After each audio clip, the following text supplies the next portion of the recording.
Hello friends, ನನ್ನ ಪ್ರೀತಿಯ ವೀಕ್ಷಕರಿಗೆಲ್ಲ ವಂದನೆಗಳು, ಅಭಿನಂದನೆ.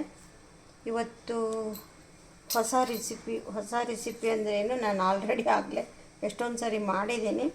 ಬಟ್ ನಿಮಗೆ ತೋರಿಸ್ಬೇಕು ಅಂತಂಥೇಳಿ ಇದನ್ನು ಮಾಡ್ತಾಯಿದ್ದೀನಿ. ಆ್ಯಕ್ಚುಲಿ ಲಾಸ್ಟ್ ವೀಕು ಮಾಡಿದ್ದೆ, ನನಗೆ ರೆಕಾರ್ಡಿಂಗ್ ಮಾಡೋಕ್ಕೆ ಟೈಮ್ ಆಗಲಿಲ್ಲ. ಅದಕ್ಕೋಸ್ಕರ ಮತ್ತು ಇವಾಗ ನಿಮಗೆ ತೋರ್ಸೋಕ್ಕೋಸ್ಕರ ಮಾಡ್ತಾಯಿದ್ದೀನಿ. ಏನು ಅಂದರೆ ನೇರಳೆ ಹಣ್ಣಿನ ಹಲ್ವಾ, ಬರ್ಫಿ ಏನಾರು ಅಂದ್ಕೋಬೋದು. ಹಲ್ವಾ ಬೇಕಾದ್ರೆ ಸ್ವಲ್ಪ ಲೂಸಾಗಿ ಮಾಡಿಕೊಂಡ್ರೆ ಹಲ್ವಾ ಆಗುತ್ತೆ, ಸ್ವಲ್ಪ ಗಟ್ಟಿ ಮಾಡಿದರೆ ಬರ್ಫಿ ಮಾಡ್ಕೋಬೋದು. ಬರ್ಫಿ ಅಂದರೆ ಜಲ್ಲಿ ಟೈಪ್ ಆಗುತ್ತೆ. ನಾವು ಏನಾರ ಕಿಟಿ ಪಾರ್ಟಿ ಇದ್ದರೆ, ಗೆಟ್ ಟುಗೆದರ್ ಇಟ್ಕೊಂಡ್ರೆ, ಯಾರಾದರೂ ನಮ್ಮನೆಗೆ ಗೆಸ್ಟ್ ಬರೋರಿದ್ದರೆ ನೆನ್ನೆ ದಿನವೇ ಮಾಡಿ ರೆಡಿ ಇಟ್ಕೋಬೋದು. ಆ ಥರ ಹಿಂಗಾಗ್ಬಿಟ್ಟು ಇದನ್ನು ಇಟ್ಕೋಬೋದು. ಒಂದು ವಾರ ಇಟ್ಕೊಂಡು ತಿನ್ನೋಕ್ಕೂ ಏನೂ ಅಡ್ಡಿ ಇಲ್ಲ, ಚೆನ್ನಾಗಿರುತ್ತೆ. ಆಮೇಲೆ ಟೇಸ್ಟಿ ಆಗಿರುತ್ತೆ, ಹೆಲ್ದಿ ಕೂಡ. ನೇರಳೆ ಹಣ್ಣು ತುಂಬ ಹೆಲ್ದಿ ಅಂದರೆ ಹೆಲ್ದಿ.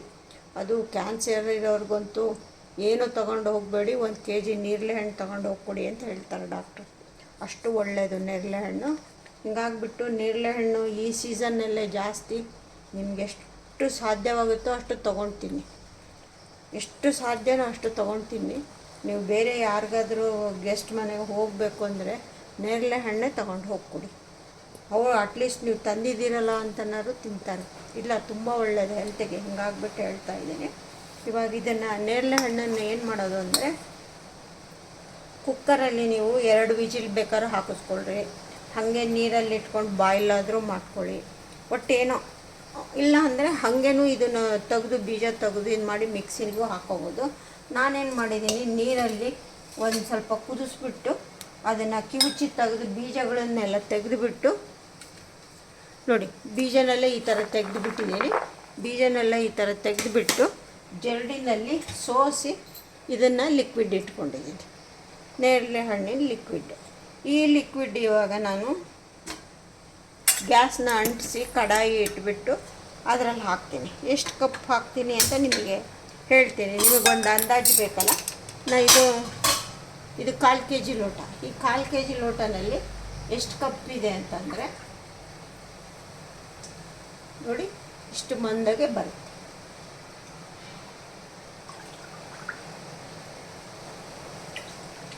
ಎರಡು ಲೋಟ ಬಂದಿದೆ.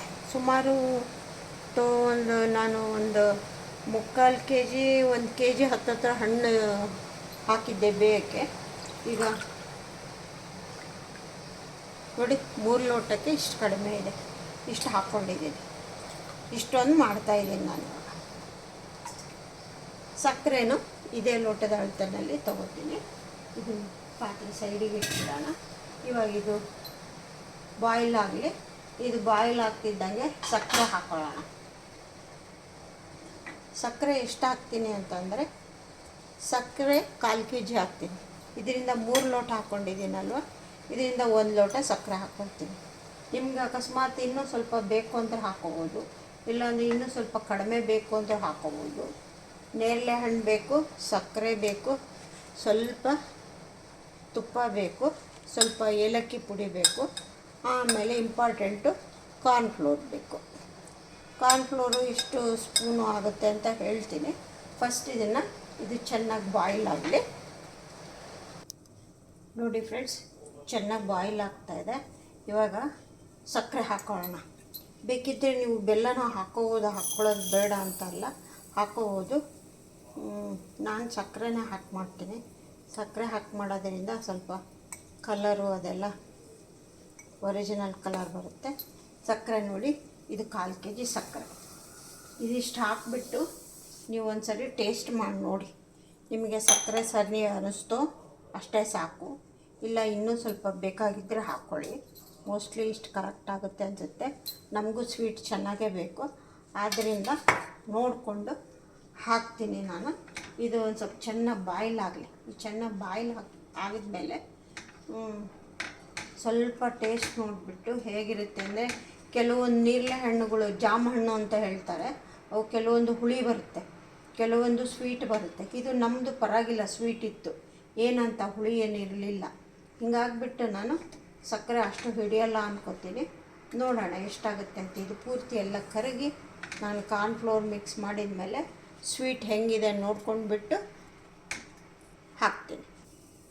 ನೋಡಿ ಫ್ರೆಂಡ್ಸ್, ಚೆನ್ನಾಗಿ ಕುದೀತಾ ಇದೆ. ನಾನಿವಾಗ ಕಾರ್ನ್ಫ್ಲೋರ್ನ ಈ ಸ್ಪೂನಲ್ಲಿ ಒಂದು 6 ಸ್ಪೂನ್ ತೊಗೊಂಡಿದ್ದೀನಿ. ಈಗ ನೀರು ಹಾಕಿ ಇದನ್ನು ಕಲಿಸ್ಕೊಳ್ತೀನಿ. ಈ ನೀರು ಹಾಕಿ ಕಲಿಸ್ಕೊಂಡ್ಬಿಟ್ಟು ಅದಕ್ಕೆ ಹಾಕೊಳ್ಳೋಣ. ಚೆನ್ನಾಗಿ ಲಂಪ್ಸ್ ಏನೂ ಇರಬಾರ್ದು, ಏನು ಗಂಟು ಅಂತ ಹೇಳ್ತೀವಲ್ಲ, ಗಂಟಿಲ್ಲದ ಹಾಗೆ ನಾವು ಕಲಿಸ್ಕೋಬೇಕು ಚೆನ್ನಾಗಿ. ನೋಡಿ ಫ್ರೆಂಡ್ಸ್, ಲಂಪ್ಸ್ ಇಲ್ದಂಗೆ ನಾನು ಕಲಿಸ್ಕೊಂಡಿದ್ದೀನಿ. ಇವಾಗ ಇದಕ್ಕೆ ಮಿಕ್ಸ್ ಮಾಡ್ತೀನಿ. ಇನ್ನೊಂದೇನು ಅಂತಂದರೆ, ಇದು ಹಾಕಿದ್ಮೇಲೆ ಕೈ ಬಿಡದ ಹಾಗೆ ಕಲಿಸ್ತಾ ಇರಬೇಕು. ಓಕೆ, ಹಾಂ, ಎಲ್ಲ ಹಾಕಾಯಿತು. ಇವಾಗ ಚೆನ್ನಾಗಿ ಈ ಥರ ಕಲಿಸ್ತಾ ಇರೋಣ. ಗಟ್ಟಿ ಬಂದುಬಿಡುತ್ತೆ, ಬೇಗ ಬಂದುಬಿಡುತ್ತೆ. ಆದಷ್ಟು ಇದು ಕುದಿಯುವಾಗ ಕೈಗೆ ಸಿಡಿಯುತ್ತೆ. ಹುಷಾರಾಗಿ ನೋಡ್ಕೊಂಡು ಮಾಡ್ಕೊಳ್ಳಿ.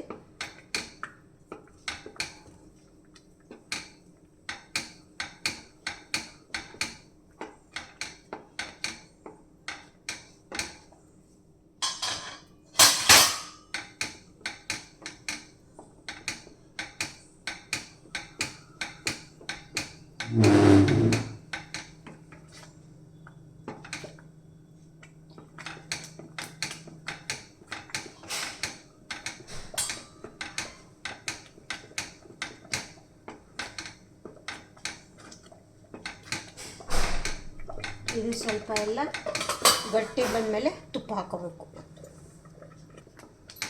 ನಾನು ಹೈ ಫ್ಲೇಮಲ್ಲೇ ಮಾಡ್ತಾಯಿದ್ದೀನಿ. ಚೆನ್ನಾಗಿ ಎಲ್ಲ ಒಂದು ಈ ಜಲ್ಲಿ ಥರ ಆಗುತ್ತೆ.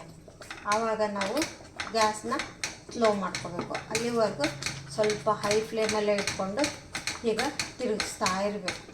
ನಿಮಗೆ ಕಲರ್ ಇದು ಡಾರ್ಕ್ ಆಯಿತು, ಇನ್ನೂ ಲೈಟ್ ಆಗಬೇಕು ಅಂದರೆ ನೀವು ನೇರಳೆ ಹಣ್ಣನ್ನು ಸ್ವಲ್ಪ ಕಡಿಮೆ ಉಪಯೋಗಿಸ್ಕೋಬೋದು. ಇಲ್ಲ, ಚೆನ್ನಾಗಿರುತ್ತೆ ಕಲರ್, ಪರ್ಪಲ್ ಕಲರು ಚೆನ್ನಾಗಿ ಕಾಣುತ್ತೆ.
ನೋಡಿ ಫ್ರೆಂಡ್ಸ್, ಇವಾಗ ಇಷ್ಟು ಬಂದಿದೆ.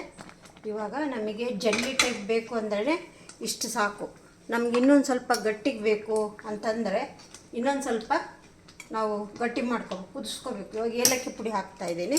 ನಾನು ಏಲಕ್ಕಿ ಪುಡಿ ಹಾಕಿಬಿಟ್ಟು ಒಂದು ಸ್ವಲ್ಪ ನಾನು ಜಲ್ಲಿ ಟೈಪ್ ತಗೊಳ್ತೀನಿ. ಜಲ್ಲಿ ಟೈಪು ಈ ಮೋಲ್ಡಲ್ಲಿ ಹಾಕ್ತೀನಿ ನಾನು. ಜಲ್ಲಿ ಟೈಪ್ ಆಗುತ್ತೆ. ನಿಮಗೆ ಯಾರಾದರೂ ಹಿರಿಯರ ಮನೆಯಲ್ಲಿದ್ದರೆ ಅವರೇನಾದರೂ ಕೇಕ್ ತಿನ್ನಲ್ಲ, ಇದು ತಿನ್ನಲ್ಲ ಅಂದರೆ ನೀವು ಅವರು ಬರ್ತಡೇ ಪಾರ್ಟಿನೋ ಆ್ಯನಿವರ್ಸರಿನೋ ಏನೋ ಮಾಡ್ತಿರಲ್ಲ, ಆವಾಗ ಅವರಿಗೆಲ್ಲ ಇಂಥದ್ದು ಮಾಡಿ ತಿನ್ನಿಸಿ.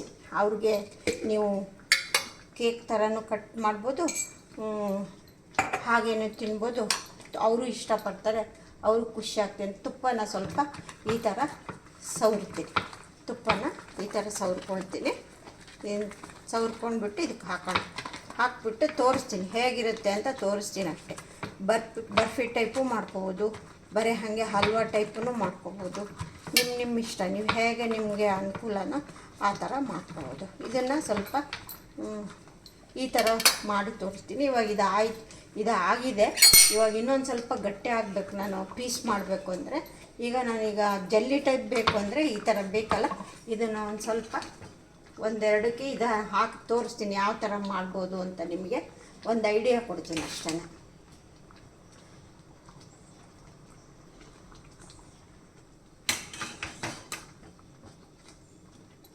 ನೀವು ಯಾರು ಫ್ರೆಂಡ್ಸಿಗೆ ಕೊಡೋಂಗಿದ್ರೆ, ಪಕ್ಕದ ಮನೆಯವ್ರಿಗೇನಾದರೂ ಕೊಡೋಂಗಿದ್ರೆ ಆವಾಗ ನೀವು ಇವು ಕೊಡೋಕ್ಕೆ ಚೆನ್ನಾಗೂ ಇರುತ್ತೆ, ಡಿಸೈನು ಚೆನ್ನಾಗಿ ಅನಿಸುತ್ತೆ, ಕೊಡ್ಕೋಬೋದು.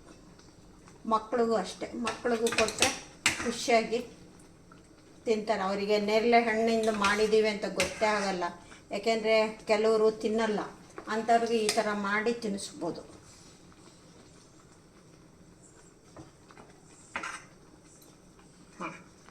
ಇದಿವಾಗ ಕೂಲಾಗಿ ಅಷ್ಟೊತ್ತಿಗೆ ಇದ್ರದ್ದು ನೋಡೋಣ. ಇವಾಗ ಸ್ವಲ್ಪ ಇದಕ್ಕೇನೆ ತುಪ್ಪ ಹಾಕ್ಬೋದಾಗಿತ್ತು, ನಾನು ಅದಕ್ಕೆ ತುಪ್ಪ ಹಾಕಿಲ್ಲ, ಜಲ್ಲಿದಕ್ಕೆ ತುಪ್ಪ ಹಾಕಿಲ್ಲ, ಇದಕ್ಕೆ ಹಾಕ್ತೀನಿ. ಈಗ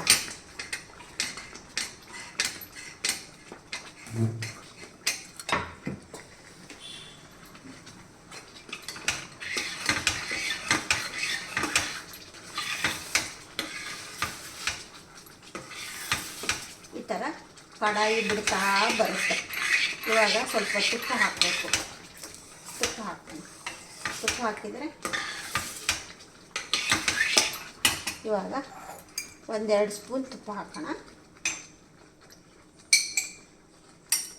ಜಾಸ್ತಿ ಬೇಡ, 2 ಸ್ಪೂನ್ ಸಾಕು.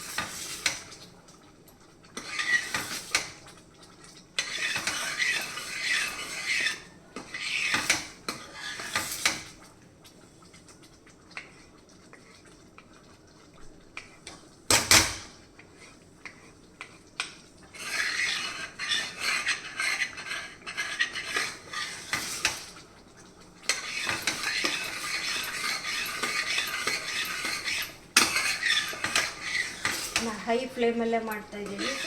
ಲೋ ಫ್ಲೇಮಲ್ಲಾದರೆ ತುಂಬ ಟೈಮ್ ಹಿಡಿಯುತ್ತೆ. ಲೋ ಫ್ಲೇಮಲ್ಲಿ ಮಾಡೋಕ್ಕಾಗಲ್ಲ. ಇದು ಹೈ ಫ್ಲೇಮಲ್ಲೇ ಹುಷಾರಾಗಿ ಕೇರ್ಫುಲ್ಲಾಗಿ ತಳ ಹಿಡಿದು ಅಂದರೆ ಮಾಡ್ಕೋಬೇಕು.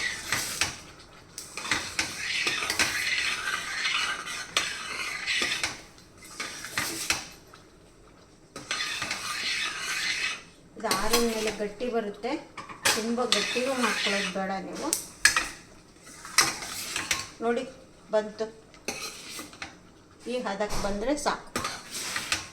ಇನ್ನೇನು ಚೆನ್ನಾಗಿ ಕೂಲ್ ಆಗೋಕ್ಕೆ ಬಿಡಬೇಕು. ನಾವು ಪೀಸ್ ಮಾಡಬೇಕಂದ್ರೆ ನಾವು ಕ್ಯಾಶು, ಬಾದಾಮು ಇದೆಲ್ಲ ಬೇಕು ಅಂದರೆ ಸ್ವಲ್ಪ ತುಪ್ಪದಲ್ಲಿ ಫ್ರೈ ಮಾಡಿದ್ದಕ್ಕೆ ಹಾಕ್ಕೊಂಡ್ರೆ ಚೆನ್ನಾಗಿರುತ್ತೆ. ಇಲ್ಲಾಂದರೆ ಮೇಲೆ ಗಾರ್ನಿಷಿಂಗ್ಗೆ ಹಾಗೆ ಸ್ವಲ್ಪ ಹಾಕೋಬೋದು ಅಷ್ಟೇ. ನೋಡಿ ಇಷ್ಟು ಗಟ್ಟಿ ಬಂದರೆ ಸಾಕು. ಕೆಳಗಡೆ ಇಟ್ಕೊಂಡು ತೋರಿಸ್ತೀನಿ. ಈಗ ನೋಡಿ, ಇವಾಗ ಇದು ಈ ಥರ ತಳ ಹೆಂಗೆ ಬಿಡುತ್ತೆ, ಹಿಂಗಂದರೆ ತಳಗೆ ಅಂಟ್ಕೋಬಾರ್ದು, ಈ ಥರ ಬಿಟ್ಕೊಂಡು ಬರಬೇಕು, ಅಷ್ಟು ಬರಬೇಕು. ಈಗ ಇದನ್ನು ಏನು ಮಾಡ್ತೀನಿ ಅಂದರೆ, ಇದು ಸ್ವಲ್ಪ ಈ ಥರ ಮಾಡಿದ್ರೆ ಆರುತ್ತಲ್ಲ, ಮಾಡಿಬಿಟ್ಟು ನಾನು ಗ್ಲಾಸ್ ಟ್ರೇಗೆ ಊಟ ಮಾಡ್ತೀನಿ. ನೋಡಿ, ಈ ಥರ ಮಾಡಿದಾಗ ಅಂಟಬಾರ್ದು, ಕಡಾಯಿನ ಈ ಥರ ಬಿಟ್ಕೊಂಡು ಬರಬೇಕು, ಇಷ್ಟು ಬೆಂದಬೇಕು. ಇನ್ನೂ ಗಟ್ಟಿ ಮಾಡಿಬಿಟ್ರೆ ಏನಾಗುತ್ತೆ, ಗಟ್ಟಿ ಆಗೋಗ್ಬಿಡುತ್ತೆ. ಅದಕ್ಕೋಸ್ಕರ ತುಂಬ ಗಟ್ಟಿ ಬೇಡ, ಇಷ್ಟು ಸಾಕು. ನಿಮಗಿನ್ನೂ ಗಟ್ಟಿ ಬೇಕು ಅಂದರೆ ಇನ್ನೂ ಸ್ವಲ್ಪ ಕುದಿಸ್ಬೇಕು, ಆವಾಗ ಇನ್ನೂ ಒಂಥರ ಹಿಂಗೆ ಉಂಡೆ ಥರ ಆಗುತ್ತೆ. ಅದು ತುಂಬ ಗಟ್ಟಿ ಆಗುತ್ತೆ, ಅಷ್ಟು ಚೆನ್ನಾಗಿ ಅನಿಸಲ್ಲ. ಇದು ಸಾಕು, ಇಷ್ಟು ಈ ಥರ ಸಾಕು. ಇವಾಗ ಏನು ಮಾಡಬೇಕು ಅಂತಂದರೆ, ಇವಾಗ ಈ ಗ್ಲಾಸ್ ಟ್ರೇಗೆ ಸ್ವಲ್ಪ ತುಪ್ಪ ಗ್ರೀಸ್ ಮಾಡ್ಕೊತೀನಿ, ಜಾಸ್ತಿ ಬೇಡ, ಸ್ವಲ್ಪ ಈ ಥರ ತುಪ್ಪ ಗ್ರೀಸ್ ಮಾಡ್ಕೊಂಡಿದ್ದೀನಿ. ಇವಾಗ ಇದಕ್ಕೆ ಹಾಕ್ತೀನಿ.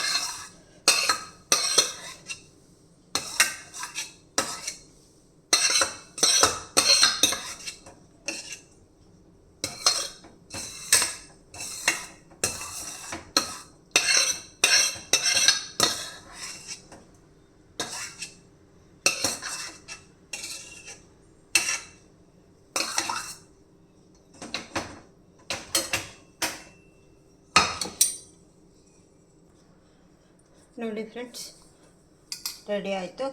ಇವಾಗ ಗಾರ್ನಿಷ್ ಮಾಡೋಣ. ಗಾರ್ನಿಷಿಗೆ ಏನು ಮಾಡೋದು ಅಂತಂದರೆ, ಮೇಲೆ ಸ್ವಲ್ಪ ಬಾದಾಮಿ ಹಾಕ್ತೀನಿ. ಅದೇನು ಟೇಸ್ಟ್ ಕೊಡಲ್ಲ, ಸುಮ್ಮನೆ ನಾವು ಹಾಕ್ಕೊಳ್ಳೋದಷ್ಟೇ. ಗಾರ್ನಿಷ್ ಮಾಡೋಕ್ಕೆ ಚೆನ್ನಾಗಿರುತ್ತೆ, ನೋಡೋಕ್ಕೂ ಚೆನ್ನಾಗಿರುತ್ತೆ ಅಂಥೇಳಿ ಮಾಡ್ಕೊಳ್ಳೋದಷ್ಟೇ.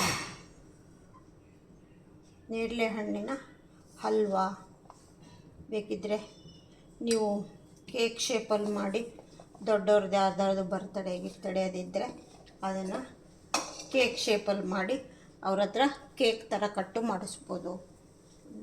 ಅದು ಒಂಥರ ಅವ್ರಿಗೂ ಖುಷಿ ಆಗುತ್ತೆ, ಅವರು ತಿಂತಾರೆ. ಕೆಲವ್ರಿಗೆ ಕೇಕ್ ತಿನ್ನಲ್ವಲ್ಲ. ಈಗ ನಾನೇನು ಮಾಡ್ತೀನಿ ಅಂತಂದರೆ, ಗಾರ್ನಿಷಿಗೆ ಸ್ವಲ್ಪ ಬಾದಾಮಿ ಚೂರುಗಳನ್ನ ಹಿಂಗೆ ಮೇಲೆ ಹಾಕ್ತೀನಿ. ಈ ಥರ ಹಾಕಿದ್ದೀನಿ. ಆಮೇಲೆ ಇನ್ನೊಂದು ಸ್ವಲ್ಪ, ಇದು ಸ್ವಲ್ಪ ಗಟ್ಟಿ, ಇದು ಸ್ವಲ್ಪ ಎಲ್ಲ ಇದು ಆರಬೇಕು. ಕೂಲ್ ಆದಮೇಲೆ ನಾನು ನಿಮಗೆ ಪೀಸ್ ಮಾಡಿ ತೋರಿಸ್ತೀನಿ. ಅಲ್ಲಿ ಕೂಲ್ ಆಗೋವರೆಗೂ ಅದನ್ನು ಟಚ್ ಮಾಡೋಂಗಿಲ್ಲ. ನಮಗೆ ಕೂಲ್ ಆಗೋವರೆಗೂ ಟಚ್ ಮಾಡಿದ್ರೆ ಏನಾಗ್ಬಿಡುತ್ತೆ ಅಂತಂದರೆ, ಅದು ಶೇಪು ನಮಗೆ ಶೇಪ್ಲೆಸ್ ಆಗಿಬಿಡುತ್ತೆ, ಹೀಗಾಗಿ ಬರಲ್ಲ. ಆಮೇಲೆ ಇದೂ ಅಷ್ಟೇ, ಇದನ್ನು ಹಾಕಿದ್ದೇನಲ್ಲ, ಇದು ಅಷ್ಟೇ, ಇದು ಡ್ರೈ ಆಗಬೇಕು. ಸ್ವಲ್ಪ ಡ್ರೈ ಆದಮೇಲೆ ಎರಡನ್ನೂ ತೋರಿಸ್ತೀನಿ ನಾನು. ಅಲ್ಲಿವರೆಗೂ ಸ್ವಲ್ಪ ಇದನ್ನು ಕೂಲ್ ಆಗೋಕ್ಕೆ ಬಿಡೋಣ. ಇನ್ನು ಫ್ರೀಝರಲ್ಲಿಟ್ಟರೆ ಅದೂ ಬೇಗ ಆಗೋಗುತ್ತೆ, ಬಟ್ ಫ್ರೀಝರಲ್ಲೇನು ಬೇಡ, ಹೊರಗಡೆನೇ ಇಡ್ತೀನಿ. ಇದು ತುಂಬ ಬೇಗ ಆಗುತ್ತೆ, ಇದು ಸ್ವಲ್ಪ ಲೇಟು. ಯಾಕೆಂದರೆ ಇದು ಸ್ವಲ್ಪ ಜೆಲ್ಲಿ ಟೈಪ್ ಬರೋಕ್ಕೆ ತೆಗ್ದಿದ್ದೀನಲ್ಲ, ಹಿಂಗಾಗ್ಬಿಟ್ಟು ಇದು ಲೇಟ್ ಅಷ್ಟೇ. ಓಕೆ ಫ್ರೆಂಡ್ಸ್, ನೋಡೋಣ ಆಮೇಲೆ.